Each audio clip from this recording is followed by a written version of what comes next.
oyo afuti bino ezalaki na Kaluka butu ya le 31 décembre 2024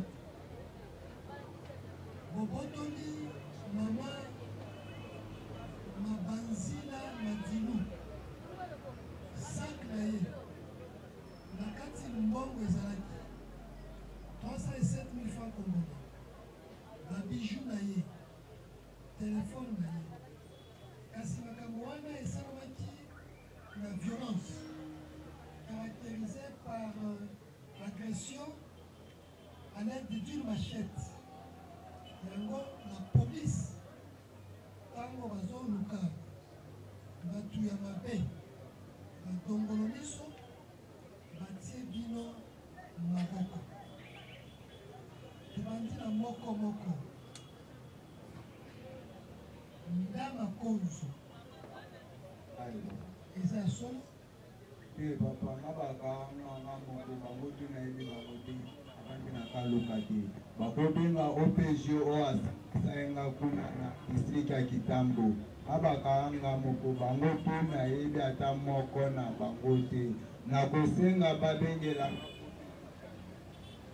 bakangi wapi ngabaka nga Kitambo mukolo nini akanga le 27 décembre pona nini tibakanga na bandosala ambiance na mwasi na nga bajeni kacha na bayeba botoli biloko ya mwasi na nga nalanda bango boye telema bayebi kacha na bango bakimi la polisi ebandoya ye na nsima na nga bakangi nga nayebisi bango te nga mpe na victime babotoli nga biloko na nga tibamemi nga district nasengi nayebisi na explike OPJ ka na nga OPJ na nga yebisi nga yo ovandi wapi nayebisi te Kitambo ekosala mais navandi na kati ya Ngalema mama moko ya Kitambo alobi ote mwana oyo nayebi bien avandi na Kitambo nayebi te OPJ nakosamba ebele te nimero wa mama na openga mama na nga oyeba songa navandi wapi so mama na nga alobi navandi na Kitambo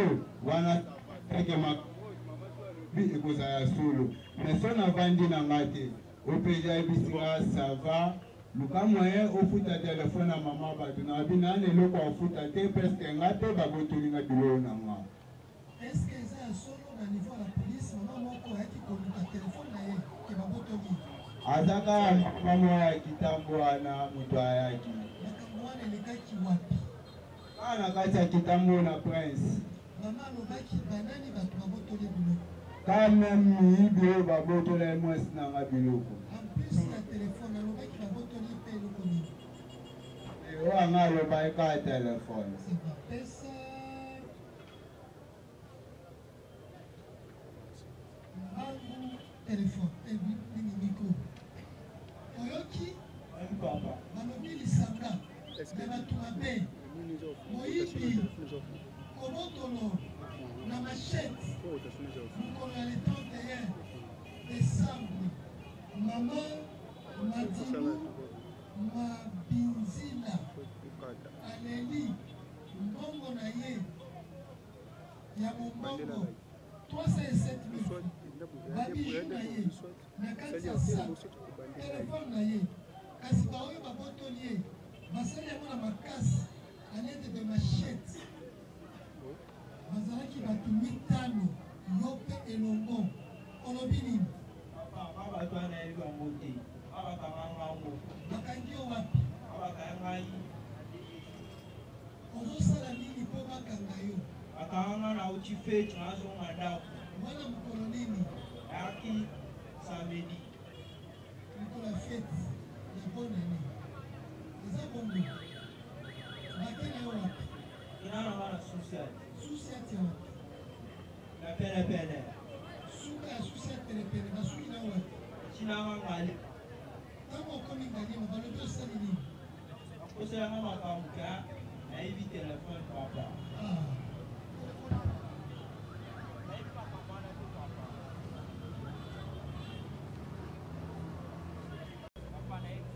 eske ntango ozosamba balobaki boyibi bato ebele oui bakoselaki yo te kosali bango ebele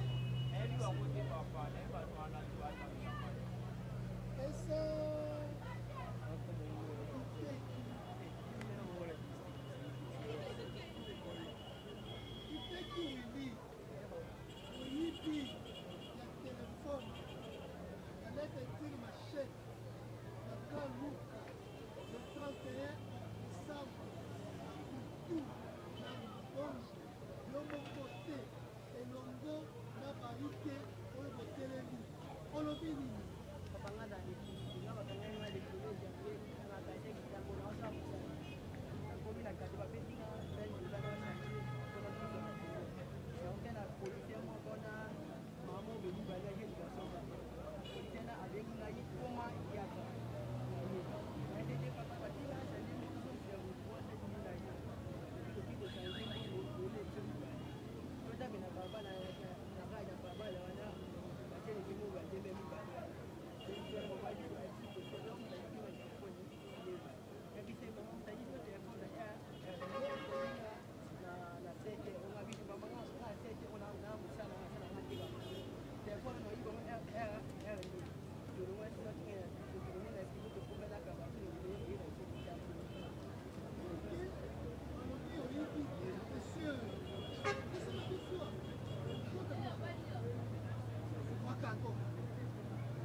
蓝牙模式。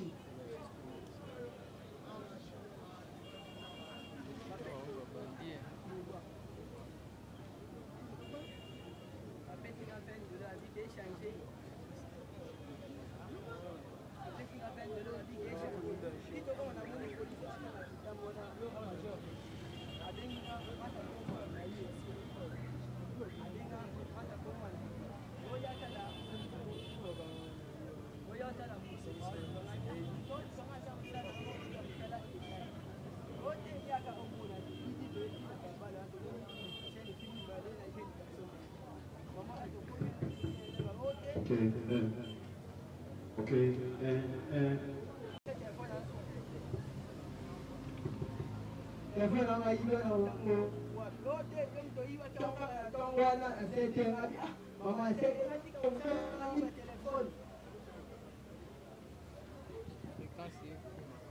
Ngom da ibi telepon yana elelo ni la ngom da ibi yangu. Wewe yom to ibi yangu ngabi ah.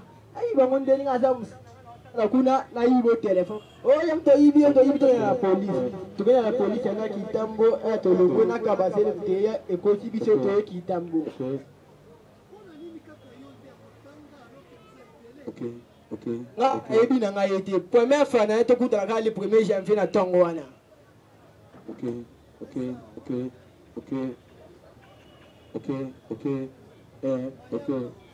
Oui, papa.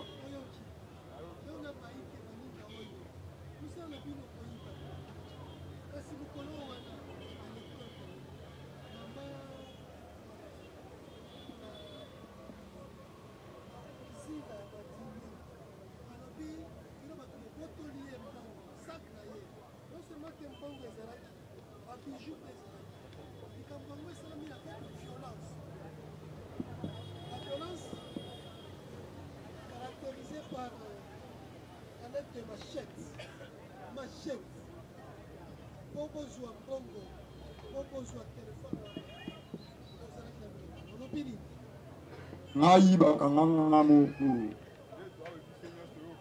na district ya Kitambo mama wana pe baluba na yebi nga na amu na kota na kacha rupari na uchi misala na service men na ina banki na tabe basida ba yi alobi to ka ba bakunda kiawa tukapunda ke zala politique ba na ma ba ese tukapunda ki awa azate dia aki aya na banda kana ba da police ba e ba kana ba e singa ya ona mi da cash mi no ye so tu petit pa na mona ni de singa ya mama ko wa do sa ku ya na ni ko sa ku ya ti kona ku ya na mabuka da police ya ama de su sa ku ya ku na e ba ni ba ku na mai ezalaki le 31 ba 16h.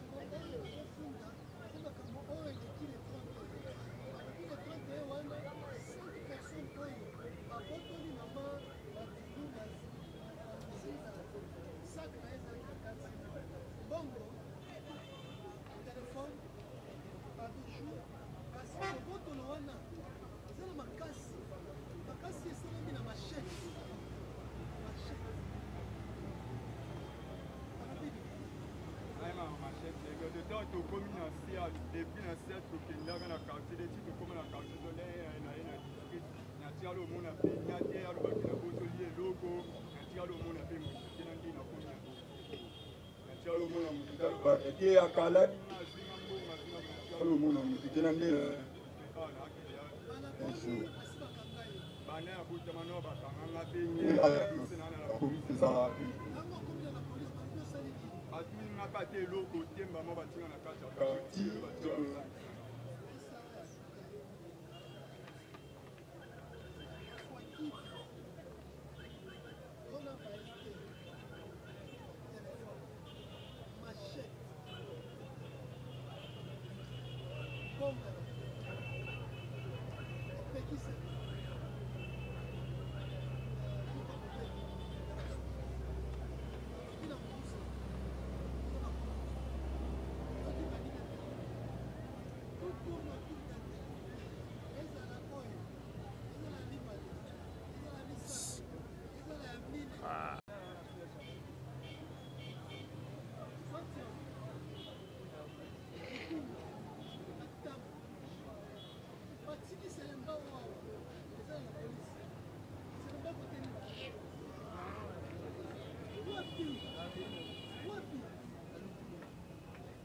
que les 5 prévenus ont été arrêtés l'acte de terreur sur la personne de Madame Banzadio. Mais le prévenu ici présent, et c'était l'aveu, Monsieur le Président, ils disent qu'ils ont été arrêtés à différents moments. Ils ne se connaissent pas. Ils ne se connaissent pas. L'un d'eux a même cité l'OPJ Jacques, qu'il a auditionné. Mais votre auguste tribunal, lorsqu'il interroge ces prévenus, nous remarquons que l'instruction est faite extra petita, c'est-à-dire en dehors du réquisitoire du ministère public. Parce que le ministère public soutient qu'ils ont été arrêtés à Kaluka et qu'ils ont agi hautement en posant des actes de terreur. Mais chacun te dit à quel moment il a été arrêté et à quelle heure. Kitambo n'est pas égal à Kaluka. Et l'un dit ceci, qu'on nous a présenté une jeune fille, disant qu'elle a été victime de vol. La jeune fille non autrement identifiée.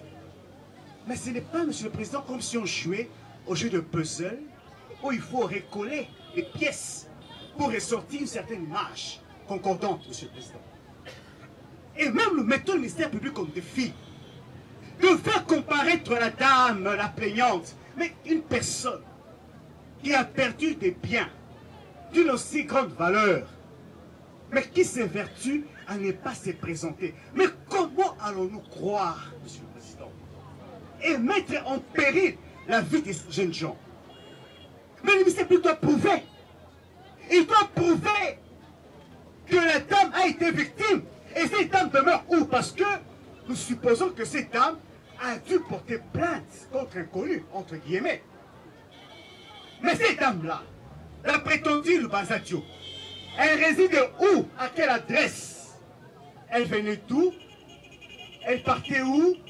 Pour tomber sur le filet, entre guillemets, de ces inciviques. Mais aucune preuve. Nous insistons, aucune preuve, Monsieur le Président. Ils ont encore 20 ans de prison. Et votre auguste tribunal va-t-il les condamner sans avoir la conviction? Et nous, de la défense, nous constatons que l'auguste tribunal est en train d'instruire extra petita. Il y a un risque d'abus de pouvoir. Parce que le ministère public ne sait pas d'emblée comment. Monsieur le Président, nous disons ceci. l'auguste tribunal, nous constatons, nous de la défense, c'est comme s'il est en train d'instruire extra petita, c'est-à-dire le ministère public présente tel fait, mais les prévenus répondent de tel autre fait. Et votre auguste tribunal insiste sur les faits non présentés par le ministère public. Monsieur le Président, nous disons ici, il y a un risque. Nous ne disons pas que l'auguste tribunal est en train de commettre l'abus de pouvoir. Nous disons que l'auguste tribunal risque les statuer extra petita, c'est-à-dire en dehors de ce qui est présent, parce que le ministère public n'apporte pas de preuves. Nous ne pouvons pas, Monsieur le Président. C'est une observation que nous devons faire. Non, Monsieur le Président. Tout à fait, Monsieur le Président.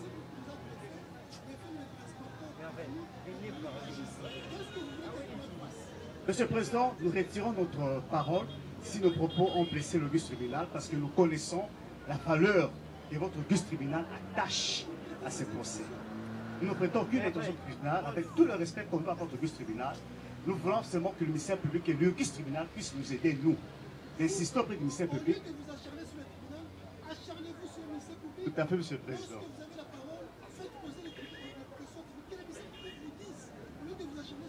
Merci, Monsieur le Président.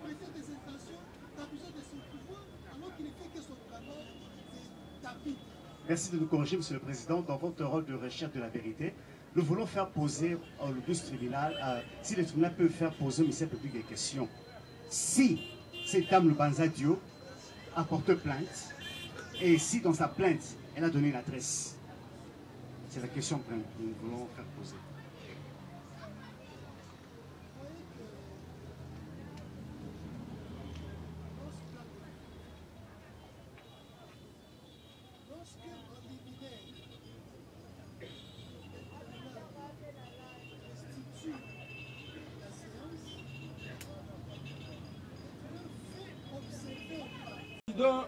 J'aimerais attirer votre attention concernant les prévenus qui sont déférés devant votre auguste tribunal.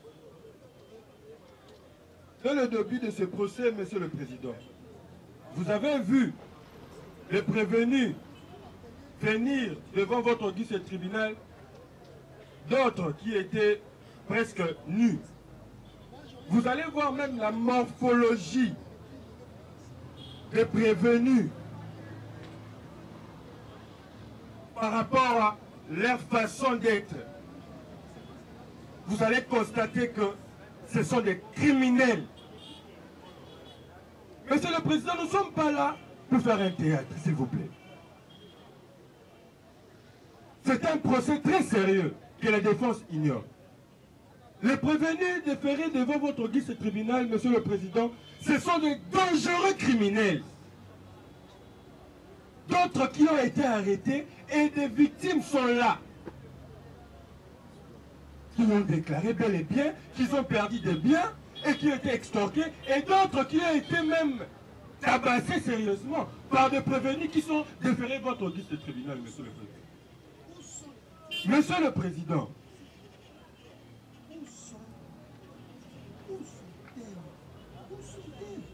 nous avons, Monsieur le Président, nous avons présenté la liste des victimes. La liste, c'est ça la victime. La liste, c'est ça la victime. Monsieur le Président. Et vous le dites à haute voix. Monsieur le Président, les victimes. Pour autant que vous avez rappelé aux membres de la défense des prévenus qu'il ne s'agit pas de coup de théâtre, pour autant que nous vous rappelons qu'il ne s'agit pas non plus de ce théâtre que vous prétendez.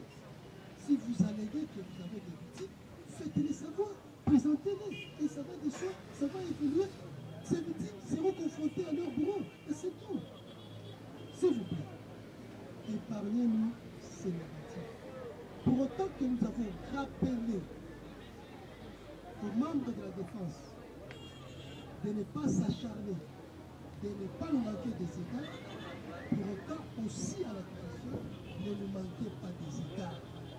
En alléguant ici, c'est pour lequel vous serez capable d'aider. Et nous le disons 100 fois aux yeux et à haute voix. Continuez. Merci, Monsieur le Président. Mais nous voulons rappeler ici, Monsieur le Président, que les victimes de tous ces prévenus qui sont déférés devant votre audience tribunal, Monsieur le Président, ils ont peur de venir devant cet auguste tribunal. Pourquoi, Monsieur le Président? Parce que aujourd'hui, les victimes qui ont été extorquées, qui ont été pris, les victimes qu'on a extorquées par des prévenus qui sont devant votre tribunal, ne veulent pas venir s'afficher parce qu'ils ne veulent pas avoir de retour. Parce qu'il y a encore des dangereux criminels qui sont des complices et des associés des prévenus qui sont devant votre tribunal, Monsieur le Président. Voilà pourquoi vous voyez que les victimes ne veulent pas venir faire le jet de confrontation avec leurs bourreaux, Monsieur le Président. Nous insistons en disant que l'opération qui a été faite, l'opération Nobo, pour cibler, appréhender tous les Koulouna, Monsieur le Président, a été un travail fait avec beaucoup de difficultés.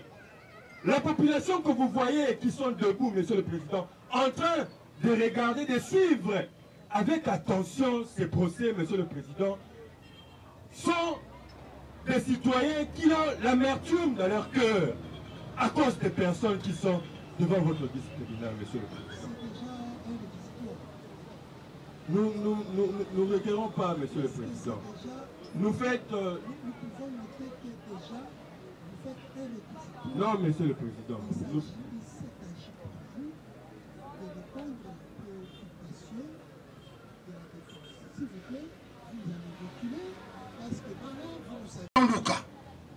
Mais les prévenus ici devant votre audience tribunal vous ont répondu noir sur blanc.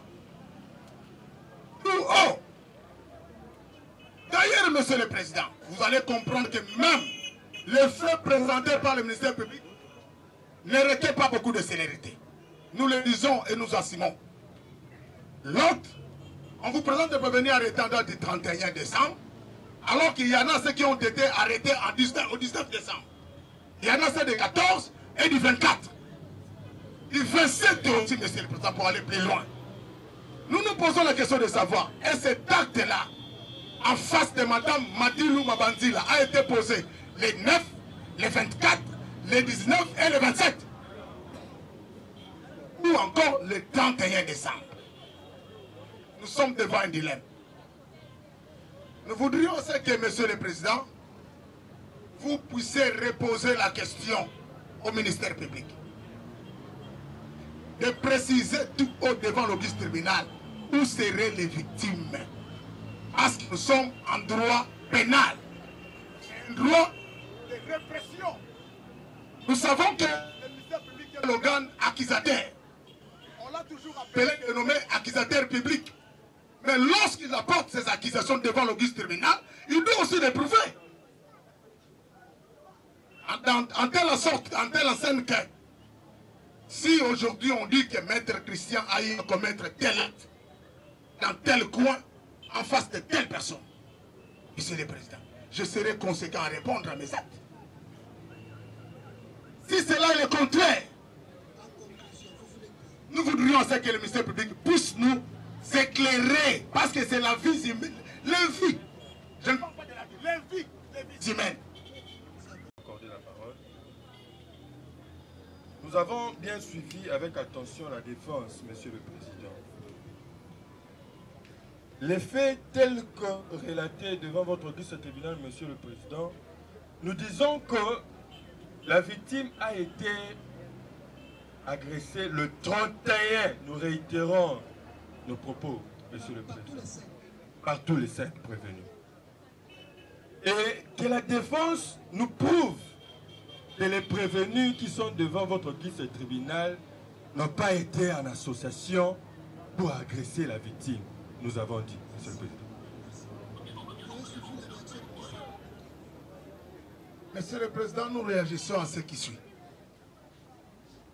Nous pensons que le tribunal nous a bien demandé d'agir, de réagir en professionnalisme. Monsieur le Président, est-ce le ministère public peut brandir devant vous, ne fût-ce qu'un PV de confrontation ou d'audition des parties victimes? Ça, c'est notre question que nous voulons faire poser au ministère public. Nous avons dit.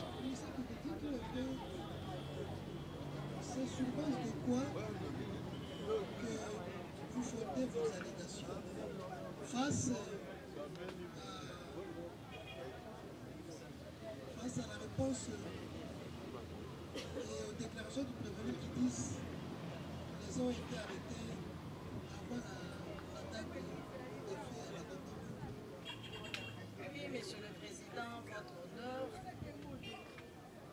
nous avons vu la défense insister sur la présence de victimes ici se présenter. Merci premièrement, Monsieur le Président, parce que le cours que vous venez de nous apprendre tous, que ce soit la défense comme nous, le ministère public, vous avez dit une chose que nous avons pu retenir, Monsieur le Président, la déposition à chaud de la victime.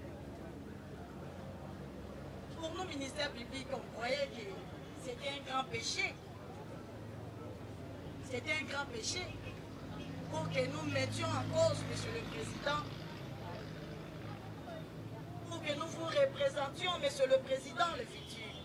D'ailleurs, Monsieur le Président, au second jour, le jour que nous avons pu présenter le prévenu qui était resté, Monsieur le Président, vous avez vu une victime qui habite ici à Selimbao. La demoiselle qui était interrogée par votre tribunal était présente ici. Vous allez constater que ces derniers temps, elle ne se présente pas. Pour quelle raison? Nous, ministère public, nous venons de vous dire tout de suite. En outre, Monsieur le Président, nous avons constaté que quand vous nous parlez de la matérialité des faits, ce n'est pas seulement la charge du ministère public. Même la défense aussi doit prouver l'air des charges, Monsieur le Président. Mais ils ne le font pas. Ce qui les intéresse, Monsieur le Président, ce sont les dates. Ce sont les dates. Ils ont été arrêtés. Mais Monsieur le Président, tous ceux prévenus, nous avons dit, tous ceux prévenus que vous voyez, ce sont des personnes trop dangereuses. Trop dangereuses, Monsieur le Président. Vous avez vu les 3 premières personnes. N'est-ce pas que tout le monde a reconnu qu'il s'agissait du vol? On n'a pas mis cette question en évidence, Monsieur le Président. Toutes les personnes, le prévenu, le premier, là, ont reconnu qu'il s'agissait d'un vol. Et vous les avez interrogés, Monsieur le Président. Ils n'ont pas à nier. Si eux-mêmes ils reconnaissent avoir volé, mais la défense, il insiste sur les dates. Que ferions-nous avec ces dates, Monsieur le Président? Que ferions-nous avec ces dates? C'est leur droit, Monsieur le Président, de se défendre, de rejeter tout en bloc.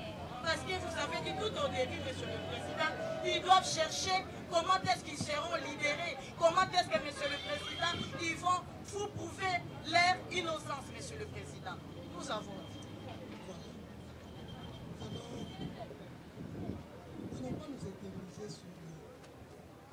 Nous n'allons pas nous éterniser sur ces jeux de ping et de pommes sur la preuve.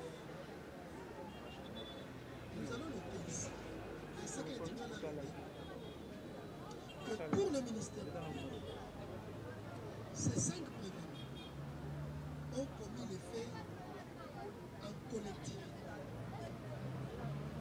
Et c'est la nuit du 31 décembre 2020. Ils ont posé les actes d'agression caractérisés par la violence à l'aide d'une machette sur la personne de Madame Mabanzila Mati, sur qui ils ont dépossédé un téléphone, une somme d'argent et des bijoux qu'ils ont emportés.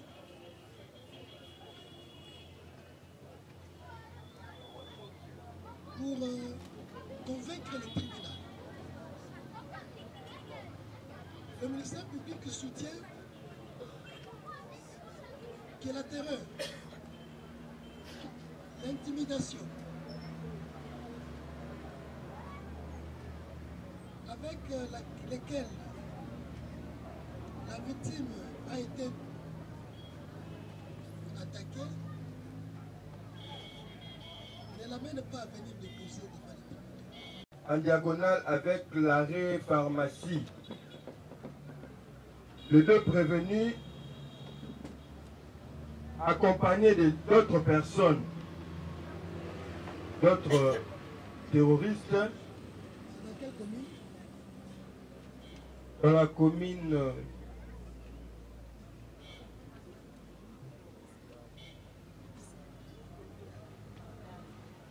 la commune de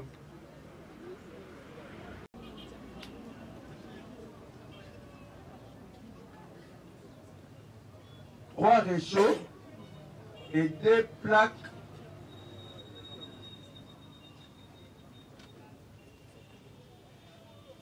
de 2 plaques et un stabilisateur, 3 packs de jus, 2 chassés, des jus rideaux et un radio Bluetooth avec une somme de $30, Monsieur le Président.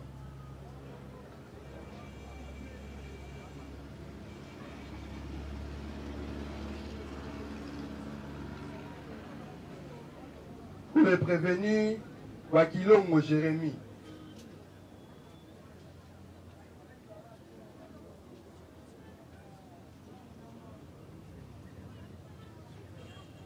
En effet, en date du 31 décembre 2024 vers 21h, sur l'avenue Kassavubu, à l'arrêt Kwado, ils ont extorqué 250 000 francs à M. Nzembe Nicolas.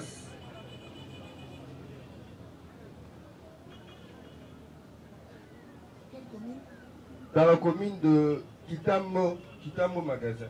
Kitambo, dans la commune de Kitambo.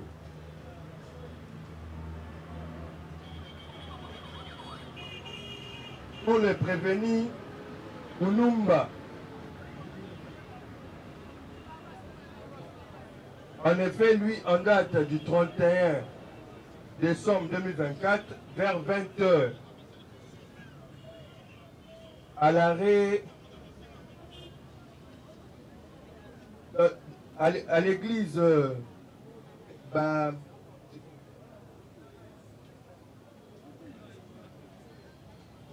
l'arrêt DGC, sur l'arrêt DGC,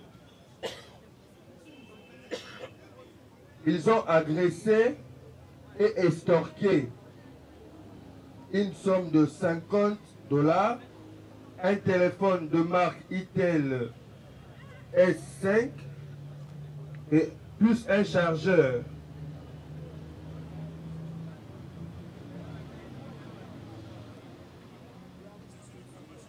Au détriment de M. Mukendi Kazadi.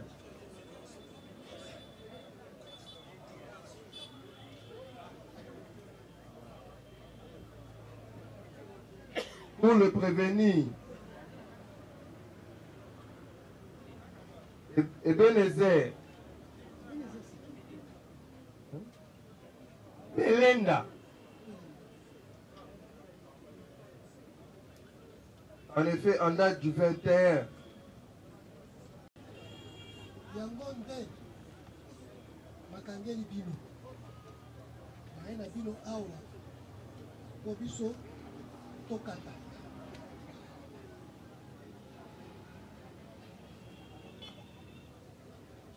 Il y a solo que Darli, Munganga Lobaki Oza Mukie, Motokoyoka, parce que Kamara Tokata Suka, il y a solo, bien Zakaka, poussé à Pam.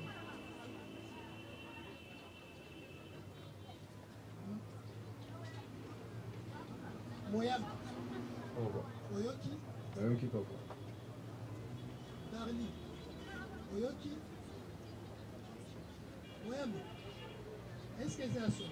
Oui papa, on va quand les premiers na tongo. Le premier mini. Le 1er décembre. Le 1er janvier na tongo. Ils sont likambo oyo kosalema le 24 kasi bazoluka solo na yo baye komona yango likolo. papa, on va quand pour tout le côté mbongo na ba. Vous avez 10 personnes. Tout le côté 60 000. Vous avez na ba, tout le côté 60 000. Aussi si d'hiver, les 31. Nous sommes en 23 heures de la nuit. Na tongo po ba na era côté na biso ba yebise na ari kwado na ngambu pieo kolo ba na pe ayebi biso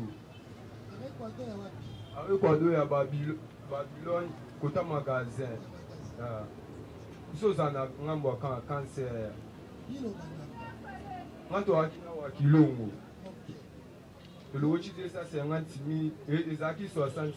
C'est là que dollar li la tongo bae Nico na ba soda commandant du camp. Bazui nga pe na tongo ya kuna ba bosi.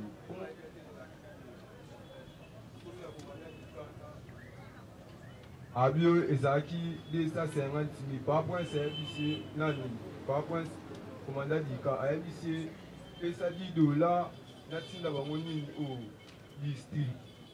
Je viens d'avoir appelé $10, bâti sur district. Donc comme dans district, par chaque ici, on peut c'est sous $10. Atina bisoli auditoire. Bapé CP $10, bâti sur auditoire, babito qui fout un bon wana wakuna. Bapani peut appeler ça 25, ni 250 000, bapé ça une coup. Tu avais ça pendant les 4, si le lot nous allons avoir bakanga biso papa. Pesa mani Darli. Darli, oyebi Moyami. Nebi ete. Yo bakangi yo. Bakanga na kaluka. Bakangi yo te mpona makambo ya bandalungu. Bakangi yo te mpona makambo ya moyibi ya baresho, bastabilisateur, basamsung oyo esalamaki na baike na Moyami.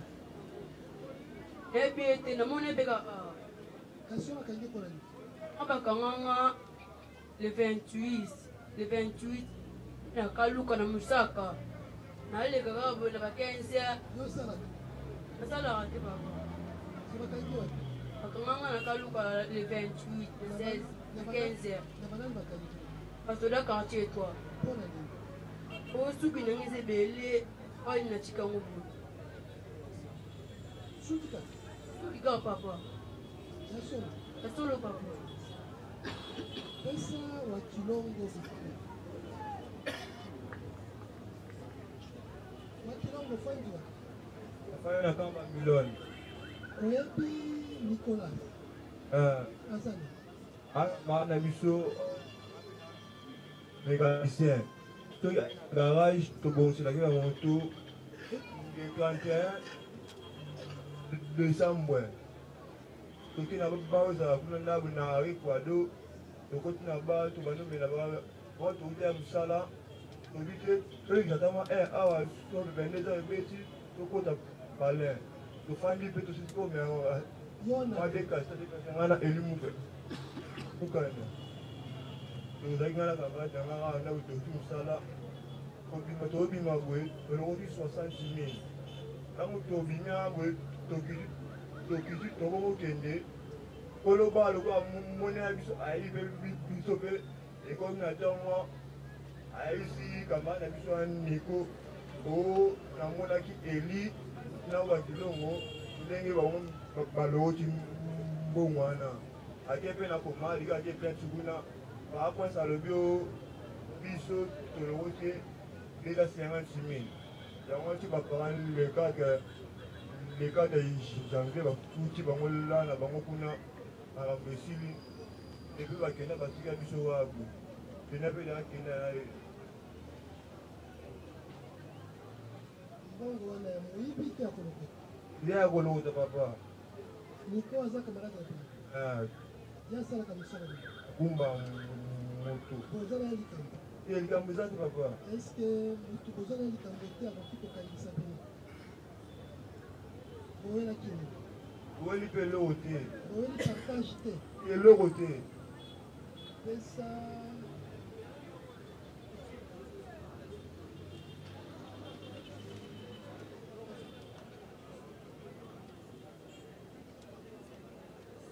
Pelenda. Pelenda. Musali likambo na Willy Kayen. Asa. Bino eza le 21 décembre 2024 na 19h. Esika ya matanga epai ya mwana mboka kukwenda na kamo nganga na ngaliemu na makasi po koza bato makasi na machete bokoyi telefone iphone oyoki ayoki papa eza solo eza solo te ata mutu oyo batangi nkombo tozalaki na ye nga nayebi eti ngo bakanga moko na matanga akamunganga kozozoloba wana ezalaki na kati ya matanga desole ezalaki libanda biso toyoki desole ezalaki libanda tobimi totala boye bato basala desole libanda nga nazungi na wana na matanga bato banosa mpe desordre bakoti mpe na matanga bakoti na matanga na fai yanga na kiti miso moke bene tala boye bambila bakoti ndako batikali ya libanda balandi bato basalaki desole ya libanda moko siko sote mire kosuta sote mire akimi mbaa moko siko babazalaki na kati ya clotine na kati ya matanga kobima babima libanda nga bapointe nga oye mpe azalaki nga azalaki na nga te nga nayebi eloko te nayebi na nga tindi ebandaki nayebi eloko te nazalaki na kati ya matanga napandaki matanga bon zala na explike likambo nde ebandaki matanga ezalaki ya veka ya quartier bayebi ngai bayebi ngai bayebi ngai eteke mwana quartier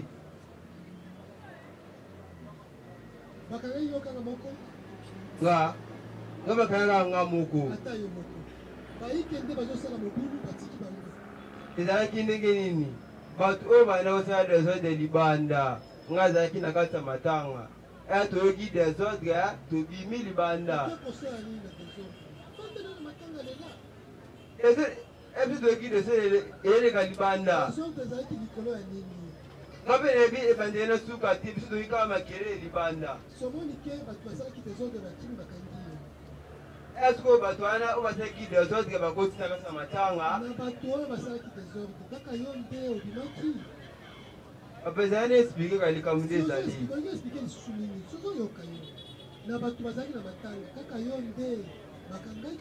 nga bapointe nga kopointe oyo nga mpe nazalaki na desordre wana ezalaki komandi soda wana ye mutakingo kufunda biso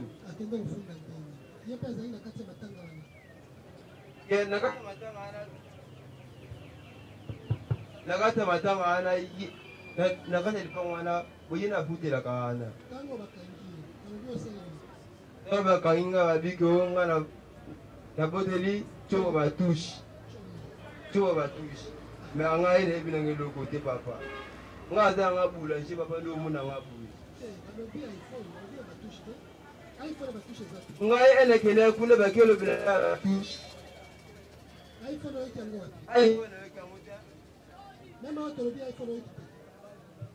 ezalaki iphone te nga kuna yaki suma batushe so iphone bamonela balusi makambo nga nayebi iphone te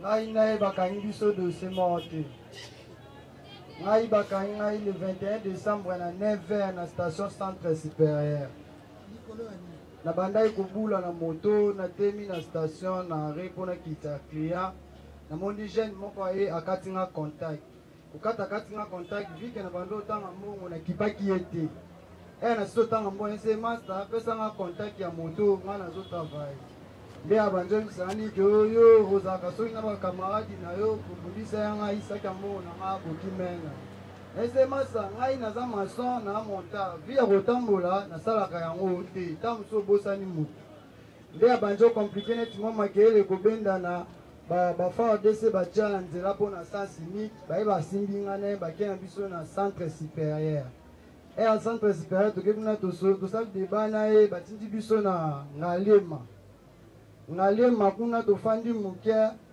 de premier nde mutuka kabase eyaki bava tia biso na kati nde tokeyaki na district tina nde tokomi ya nayebi makambo wana baoloba yanga te pesa omonga